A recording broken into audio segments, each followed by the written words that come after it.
मिल गई खुशी, मिल गया चैन, पड़ गई कलेजे में ठंडक।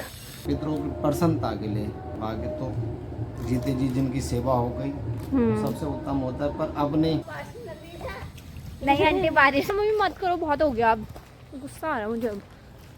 ये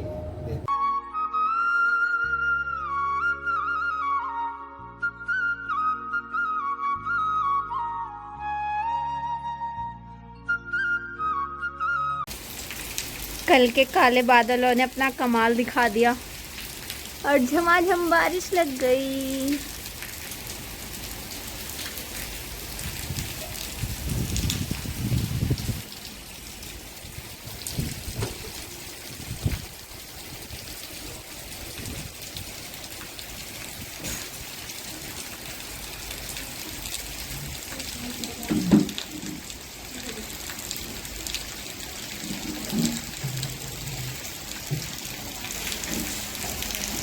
नमस्कार दगड़ियों, मैं भावना पोखरियाल आप सभी का एक नए व्लॉग में स्वागत करती हूँ।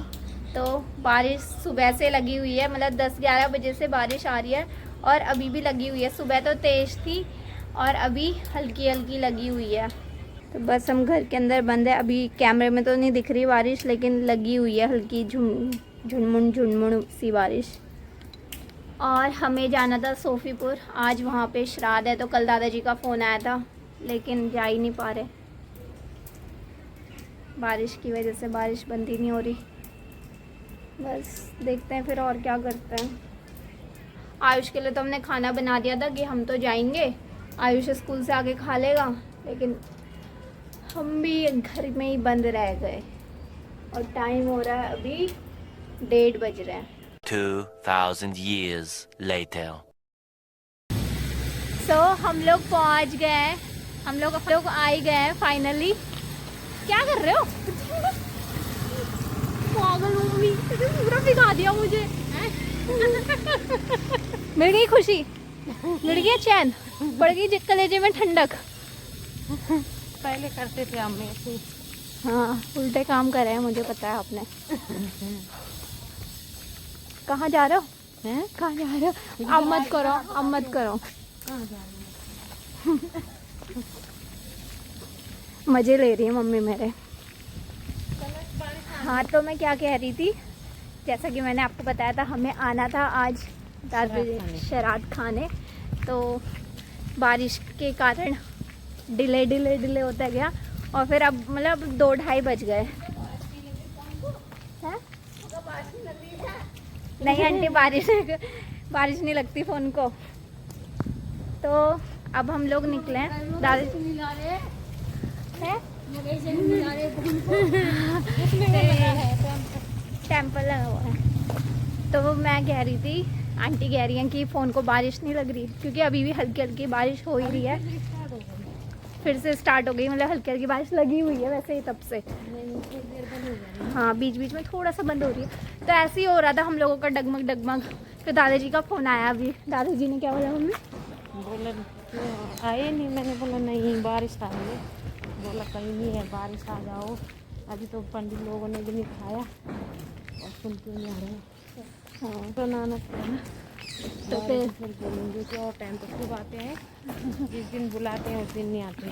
हाँ, तो ऐसे अच्छा नहीं लगता ना। और श्राद्ध में तो जब दादाजी ने बुलाया था तो हमें जाना चाहिए था। हम लोग वैसे भी आ ही रहे थे, लेकिन ये बारिश की वजह से प्लान है। हम तो सुबह ही आ जाते हैं। हाँ, तो इसलिए हमने सुबह ही आयुष के लिए बुलाने की देरी होती है, हम तो ऐसे पहुँचते हैं। अच्छा, इसलिए हमने सुबह ही आयुष के लिए, मतलब दिन के लिए भी बना दिया था। यार मम्मी मत करो, बहुत हो गया अब, गुस्सा आ रहा है मुझे अब। तो अब चलते हैं।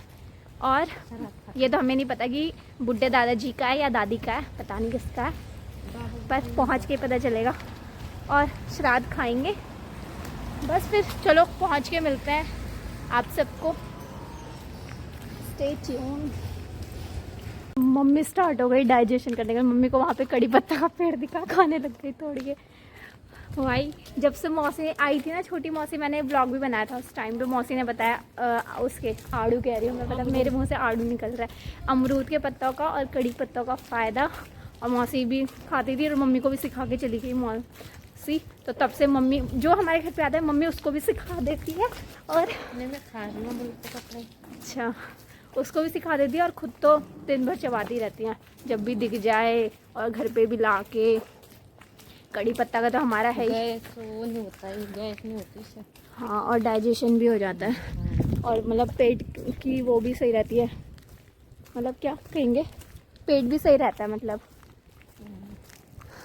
ये बात हमको आता नहीं बोलना।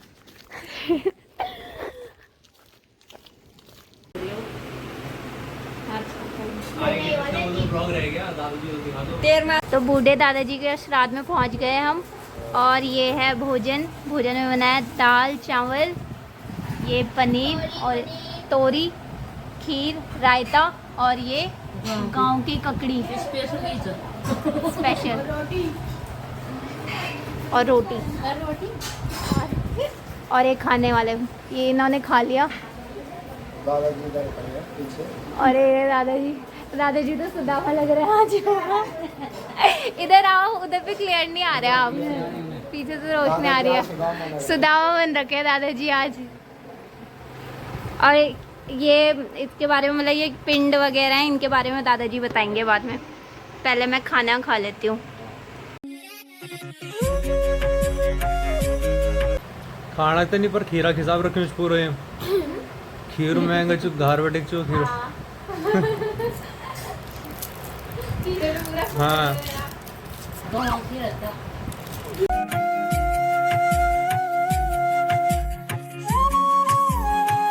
अब बताओ। श्राद्ध में सर्वप्रथम तर्पण आदि दिए जाते हैं पितरों के लिए।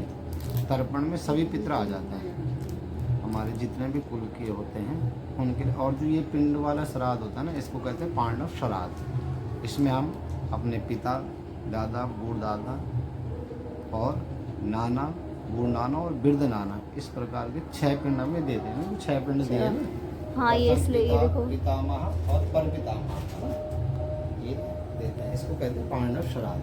अच्छा, ये पिंडों का नियम है देने का ना, पांडव श्राद्ध इसे कहते हैं हम। उससे पहले पितृ पूजन होता है, पितरों की प्रसन्नता के लिए।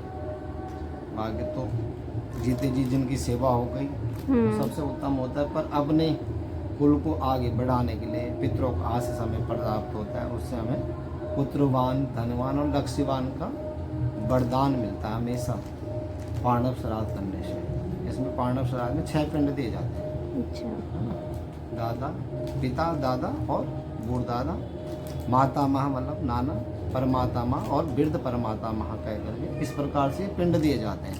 अच्छा, तो इस श्राद्ध का महत्व होता है। श्राद्ध देने से हमारे पितृ प्रसन्न होते हैं और हमें आशीष प्रदान करते हैं। इसलिए श्राद्धों में पिंडदान का महत्व सबसे प्रथम है।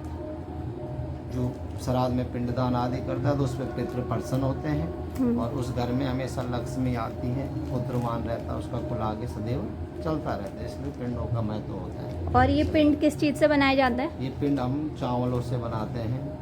गांव में भात बोलते हैं, भात पकाते हैं, भात से देते हैं। और क्षेत्र क्षेत्र का अनुसार है, हमारे यहाँ भात से देते हैं। हाँ, कुमाऊं आदि शहरों में चले जाओ तो वहाँ भी चावल को पीस कर देते हैं। आप इस साइड चले जाओ, कहीं जौ से देते हैं। तो क्षेत्र हर से जगह अलग अलग अलग अलग तरीका होता है। जैसे गया में, हरिद्वार में और बद्रीनाथ में सर्वप्रथम जो पिंडदान कर देता है तो उनको फिर पिंडों का श्राद्ध नहीं देते हो, अच्छा, है ना। वो फिर तर्पण कर सकते हैं। तर्पण हमेशा करना चाहिए। तर्पण करने से पितृ प्रसन्न होते हैं। यदि आप गया श्राद्ध कर दो तब पिंड नहीं देते हैं, है ना। या बद्रीनाथ आदमी जा सकते हैं, सर्वप्रथम बद्रीनाथ यदि चले जाएं, वहाँ भगवान बद्री स्वयं विष्णु विराजमान होते हैं। उनके चरणों में देने से, पिंडदान देने से आगे पिंड नहीं दिया जाता है। तब आप तर्पण दे सकते हो। और श्राद्ध तो पर हमेशा करना चाहिए। कहते हैं कि यदि गया या बद्रीनाथ या किसी तीर्थ श्राद्ध दे दिया तो तब श्राद्ध नहीं देना चाहिए। श्राद्ध तो हमेशा देना चाहिए, चाहे आप तीर्थ श्राद्ध भी कर दो तब भी श्राद्ध देना चाहिए। इस श्राद्ध का महत्व है। श्राद्ध कभी बंद नहीं होते हैं। पितरों का आशीष सदैव हमें प्राप्त होता है। इसलिए इस श्राद्धों में पिंडदान आदि देने का विधान है। अच्छा, ठीक है, थैंक यू। तो ये है पिंड।